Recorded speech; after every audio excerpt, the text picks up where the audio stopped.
যে মেয়ের স্বামী খারাপ তার কপালটাই পুরা খারাপ। আমি এখন ফ্যামিলির কাছে বুঝা হয়ে গেছি আমার দোষটা কি, আমি কি করছি, আমার অপরাধ কি ছিল, আমি এখন কোথায় যাবো, আমার কি করার আছে।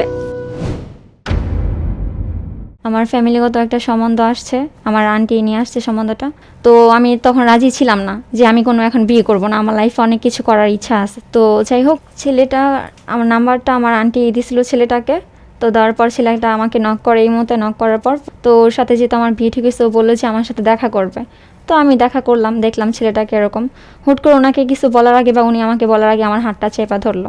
তখনই আমার ছেলেটাকে ডাউট মনে হয়েছে যে ছেলেটা সুবিধার মনে হয় না। আমি বলতে চেয়েছিলাম যে আমি এখন বিয়েটা করতে চাই না, বাট এই সম্বন্ধটা আমার আন্টি আনছে, এটা তো খারাপ সম্বন্ধ আনতে পারে না। তারপরে ফ্যামিলির আমার বাবার বাড়ি, মার বাড়ি সবাই এভরিথিং সবাই পছন্দ করছে, চুজ করছে যে ছেলেটা ভালো, নম্র ভদ্র, স্মোক করে না, ছেলে মাসালা দেখতো অনেক, স্যালারি ভালো পায়, সবাই এটাতে গুইলা গেছে। তো রাজি হয়েছে সবাই। তো আমি বলছি যে আমি এখন আমি বিয়ে করব না। তো যাই হোক, পরে যখন আমি রাজি হলাম না, ছেলের বাড়ির ফ্যামিলি সবাই বললো যে মেয়ে ছাড়া বিয়ে করবে না, এই মেয়েকে ছাড়া। ওই ছেলে বলছে মেয়ে ছাড়া বিয়ে করবো না, যে আমার হয়তো বা কারো পছন্দ আছে, এই ছেলেকে কেন পছন্দ করবো না আমি, ছেলে কি কোন দিক দিয়ে কম।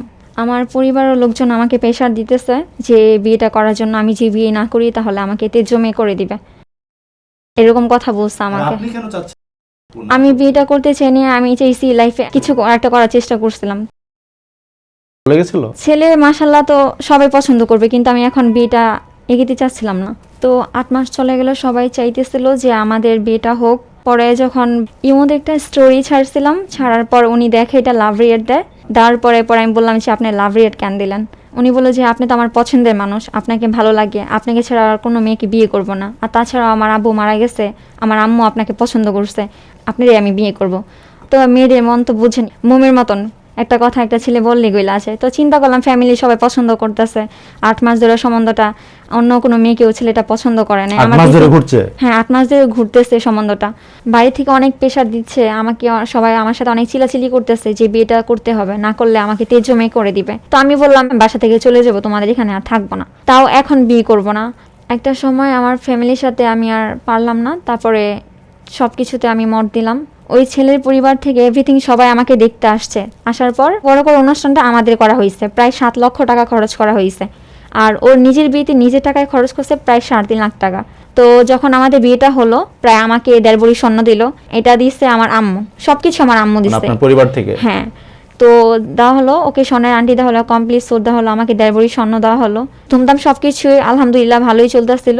আমার বিয়ের পর থেকে আমার হাজব্যান্ড পাক্কা 2 মাস চাকরিতে যায়নি, মানে বিয়ের পর দেখা যায় বউকে সময় দেয় গেলে 3 থেকে 4 দিন বা 1 সপ্তাহ, ও আমাকে 2 মাস সময় দিছে। মানে সে বাড়ি থেকে বের হতো না? না, বাসা থেকে বের হতো না, সারাদিন রুমের ভিতরে। আর আমাকে যদি সময় দিত তাহলে আমি মেনে নিতাম এটা যে আমাকে সময় দিতে আসছে। তার একটা নেশা ছিল, সে ফ্রি ফায়ারে আসক্ত ছিল, ফ্রি ফায়ার, পাবজি এগুলা, মানে হ্যাঁ অনেক, মনে করেন আমি যে নতুন বউ, আমাকে যে টাইমটা সে আমাকে দিবে সেটা আমাকে দিত না, মানে তার যখন সময় হতো সে আমার কাছে আসতো, ওই সারাদিন গেম খেলতো, গেমে আসক্ত ছিল, আমাকে টাইম দিত না।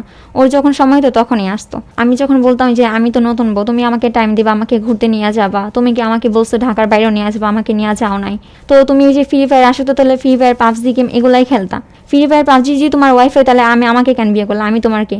তো এরকম জানলে তো এরকম কখনো ফ্যামিলিতে এরকম আসতাম না।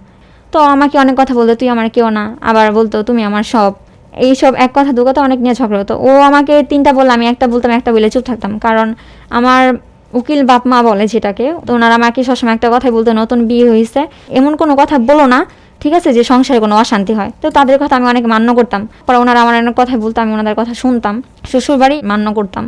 তো করার পর ওখানে 1 দিন 2 দিন 3 দিন, বিয়ের 15 দিনের মাথায় আমার হাজব্যান্ড উনি সারাদিন পর সন্ধ্যার দিক দিয়ে আসে আর কি। আসার পর উনি আমার রুমে না ঢুকা, প্রথম হচ্ছে আমার, মানে ওনারা ফ্যামিলি এভরিথিং সবাই থাকতো ওই রুমে, তো ওই রুমে যাওয়ার পর আমার রুমে গেছে, আমার রুমে যে আমার হাজব্যান্ড রাগারাগি আমার সাথে, জানি না ওনারা কি বলছে, আমাকে অনেক, মানে অনেক বলতে কি আমাকে ধাক্কা দেয়, থাপ্পড় মারে। তো সেদিন আমি আর কিছু খাইনি, আমাকে সেদিন আর খাবার দেওয়া হয়নি। ওখানে গ্রামে যারা ছিল ওনারা সবাই জানতো। ও যখন বিয়ের পর কাজ করতো না, পর 1,35,000 টাকা ঋণ হয়ে গেছে। তো এটা হওয়ার পর আমি বলতাম যে তুমি কাজে যাও না কেন, বা কিছু করবা না, আমাদের লাইফ তো এইভাবে চলবে না, অভাবে অনেক সমস্যা হতো আর কি। তো এই কথা নিয়ে আমাদের সংসারে অশান্তি হতো, খারাপ অবস্থা থাকতো। আমার হাজব্যান্ড আমার সাথে কথা বলতো না, আমার রেখা তার ফ্যামিলির সাথে যাই ঘুমাইতো রাইতে বেলা, শ্বশুরবাড়ির সবাই। তো আমি শুনতাম যে আমার নামে একটা কিছু বলতেছে। তো একটা হাজব্যান্ড একটা ওয়াইফের উপর তো শুধু শুধু ক্ষিপ্ত হবে না, মানে আপনার সন্দেহ হয় যে পরিবারের অন্য সদস্যরা আপনার নামে কিছু একটা কমপ্লেন আপনার স্বামীকে করে, যে কারণে আপনার সাথে খারাপ ব্যবহার করে আপনার স্বামী।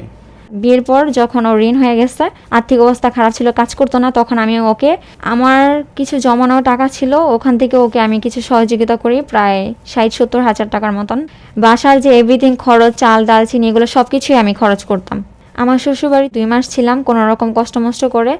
এক পর্যায়ে সে আমাকে নিয়ে ঢাকায় চলে আসে চাকরি করার জন্য। পরে আমরা ওখানে প্রায় 4 মাস ছিলাম।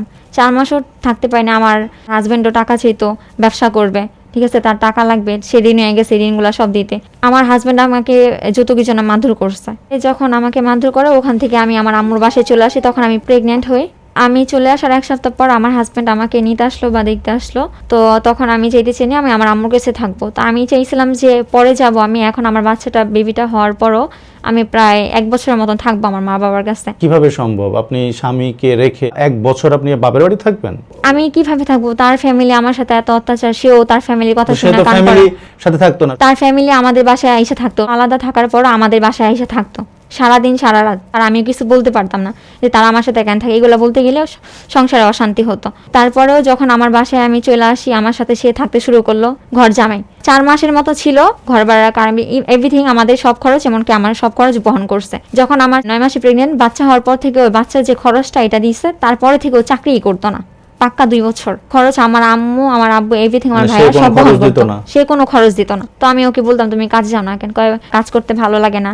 আবার বলতেছে ইটালি যাবে, 17 লাখ টাকা লাগবে। তখন আমার বাসায় থেকে আমাকেও মারধর করে আমাদের বাসা থেকে সে চলে যায়। তখন আমার ছেলে 7 মাস চলে। তো তারপর থেকে ওর সাথে কোনোভাবে কন্ট্যাক্ট, যোগাযোগ নাইকা। ওর কতদিন হলো এটা? 1.5-2 বছরের মতন। ওর সাথে প্রায় আমার 1.5 বছর ধরে কোনো যোগাযোগ বা কোনো কন্ট্যাক্ট নেই। তারপরে 1.5 বছর পর হয়েছে, ও কি চাই এটা আমি ওকে জিজ্ঞাসা করলাম। ও আমার এইভাবে বলতেছে যে তুই কেন বুঝোস না, তোরা এখন আর ভাল লাগে না, তুই ট্যাক্ট হয়ে গেছিস। জানুয়ারির 31 তারিখ সকাল 7টা বাজে ও আমাকে মৌখিত তালাক দেয়। আচ্ছা, এখন কি অবস্থা? ওর নামে একটা মামলা করি। আমার যৌতুক যেত, আমাকে মারধর করতো, সংসার করার জন্য আর কি মামলাটা করছিলাম, যে ওকে আদালত থেকে আরেকটা চান্স দেওয়া হবে, যে ও আর এরকম মারধর করবে না, বাচ্চাকে ভরণ পোষণ দিবে, যৌতুক চাইবে না, সুন্দরভাবে সংসারে চলবে। এটা হইতেছে আমার বাচ্চার বয়স হচ্ছে 20 মাস চলে। আমার ফ্যামিলি কাছে থাকি। তো আমার হাজব্যান্ড আমাকে বিয়ে করছে, আমার ফ্যামিলির কথাতে রাজি হয়েছি। আমি ফ্যামিলির কথা শুই না, আমি বিয়েটা বসছি। এখন আমার হাজব্যান্ড আমার কোনো দায়িত্ব নেয় না। আমার এই বাচ্চাটা নিয়ে আমি অনেক কষ্ট চলতেছি। আমার ফ্যামিলির সাথে থাকি, এখন আমার ফ্যামিলি আমার কেউ দেখতে পায় না, শুধু ওর জন্য যে আমি সংসার করতে পারি নাই। আমার এখন করণীয় কি? আমার দোষটা কি? আমি কি করছি? আমার অপরাধ কি ছিল? আমি কোন দিক দিয়ে কম দিছিলাম? আমি খারাপটা কোন দিক দিয়া? যে মেয়ের স্বামী খারাপ তার কপালটাই পুরা খারাপ। এই মেয়েটা এখন কোথায় যাবে? এই মেয়েটার বাচ্চাটা কি দোষ করছে? ও যদি সংসারই না করতো, বাচ্চা হওয়ার আগেই বলতো যে আমার সাথে সংসার করব না। আমার বাচ্চাটা কি দোষ করছে? আমার বাচ্চাটার পর্যন্ত ভরণ পোষণ দেয় না। আমার ভাই আমাকে মনে কষ্ট দিয়ে কথা বলে, আব্বু কটু কথা বলে যে আগে তো না করছিল, বাচ্চাটা দিয়ে দিতে বলে। তাছাড়াও আমার আম্মু আমাকে অনেক কটু কথা শোনায়, ফ্যামিলি থেকে অনেক কথা শুনতে হয় আমার। আমি এখন ফ্যামিলির কাছে বোঝা হয়ে গেছি। আমি এখন কোথায় যাবো? আমার কি করার আছে? আমি আমার বাচ্চা নিয়ে কোনো একটা চাকরিও করতে পারতাছি না। আমি এখন কি করবো? আমার কি করার আছে?